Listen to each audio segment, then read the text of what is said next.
Hey guys, it's Sunday, March 21st. It's been about 2 weeks since I planted the tomatoes and the pepper plants. Figure it's a good time to give you guys a quick update. Nothing to be planted today. The next thing that's going in is the Savoy Cabbage in about 2 weeks, and then 2 weeks after that it'll be time for broccoli and cauliflower. Had to put another seed order in, specifically for the Savoy Cabbage. There's a couple other things on there. Turns out that my regular, the online seed company that I regularly order from is backlogged by 6 weeks for their orders, and the other company that I usually order from is also backlogged. They didn't really specify a date, so I guess another side effect of everybody staying home is that a lot more people are starting to get interested in gardening, which is a good thing.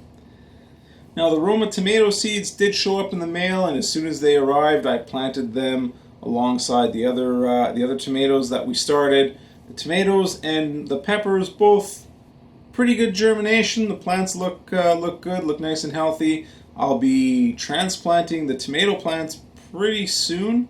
It doesn't take long for them to exhaust the nutrients in these small pots. So.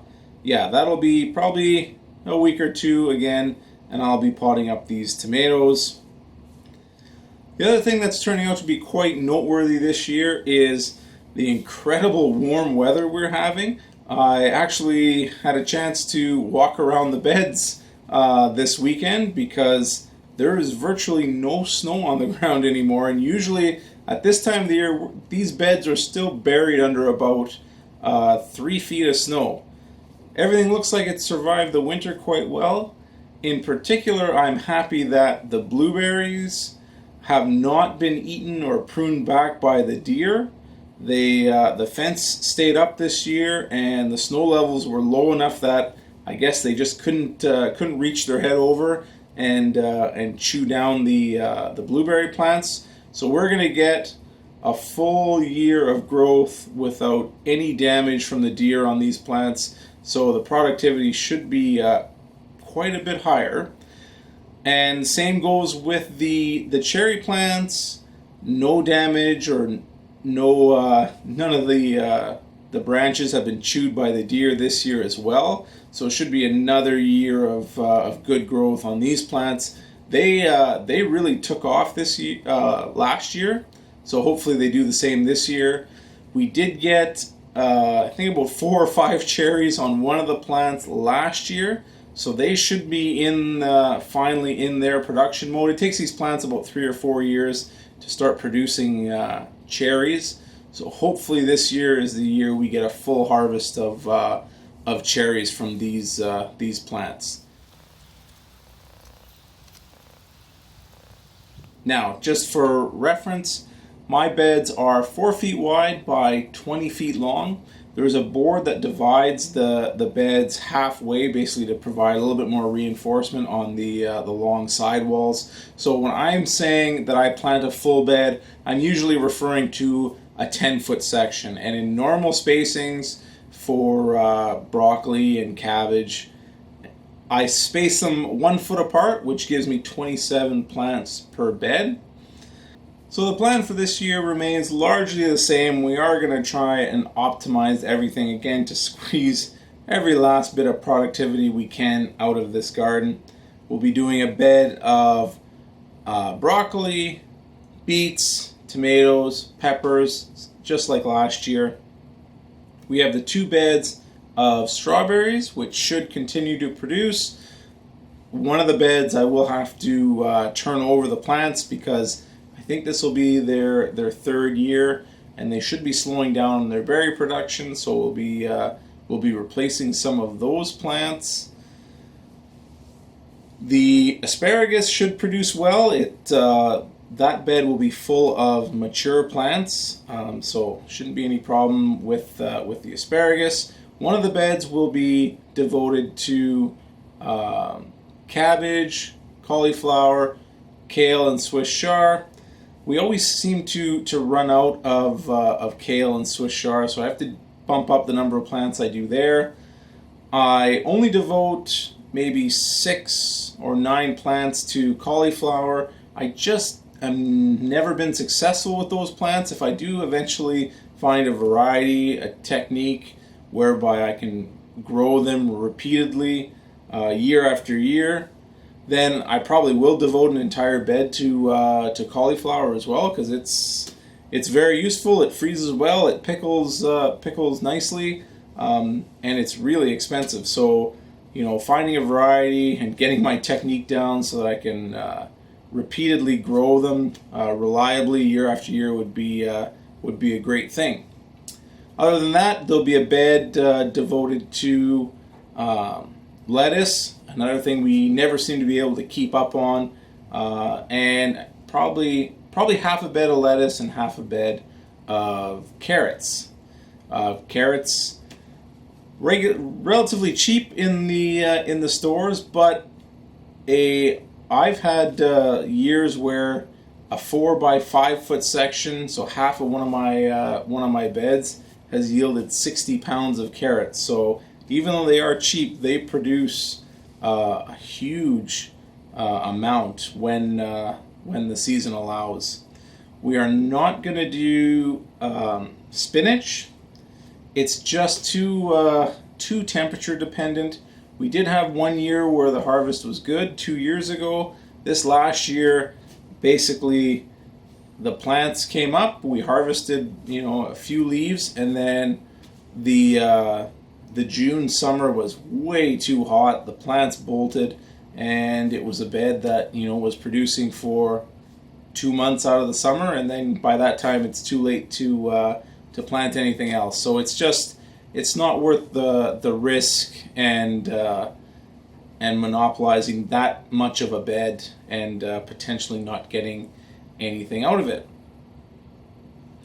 We aren't going to do corn this year. It wasn't very successful. I noticed it took a lot of nutrients out of the soil. The pickling cucumbers did not do as well when they were next to the corn as the slicing cucumbers did. The slicing cucumbers did great. We got tons of cucumbers, even though they're sharing a bed with the cherry plants.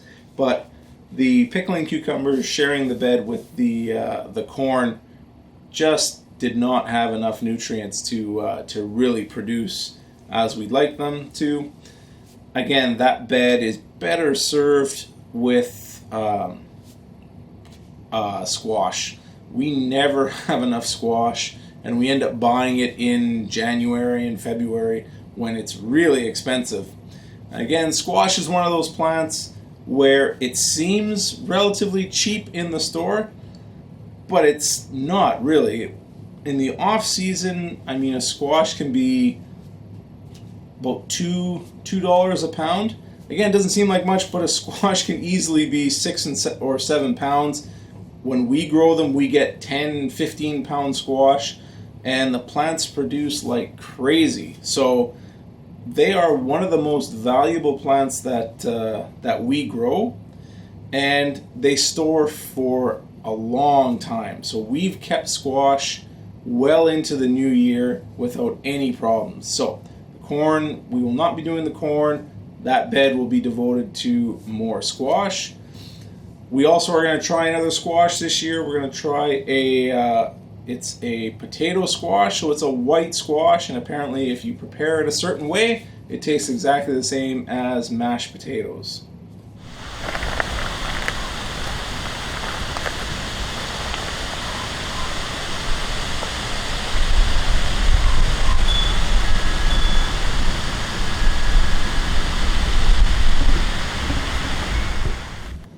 Another thing we're going to be changing up is we are going to reduce the number of peas that we produce. We're going to take out one row and then again devote that space to squash plants.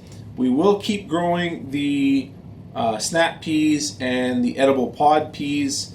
Those plants, that produce is extremely valuable.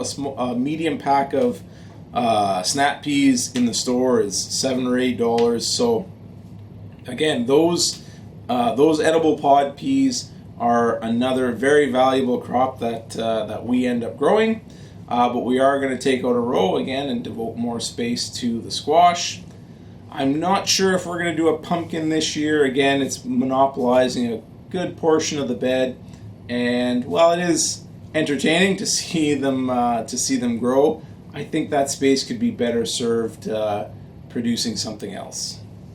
And last but not least, we're not going to switch up any of the varieties of peppers we do. The jalapeno, the banana peppers were very good. They pickled very easily, and yeah, last year was the first year that we successfully grew hot peppers in the garden. The jalapenos were really good. They're not too hot, and the heat on them is on the peppery side, so they're really interesting to grow.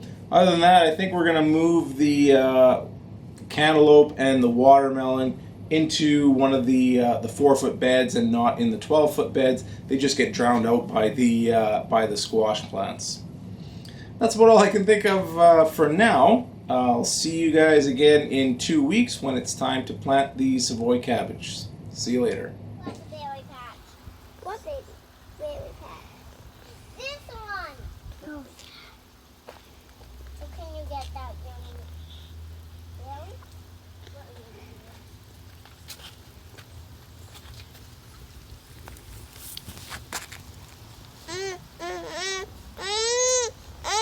doing?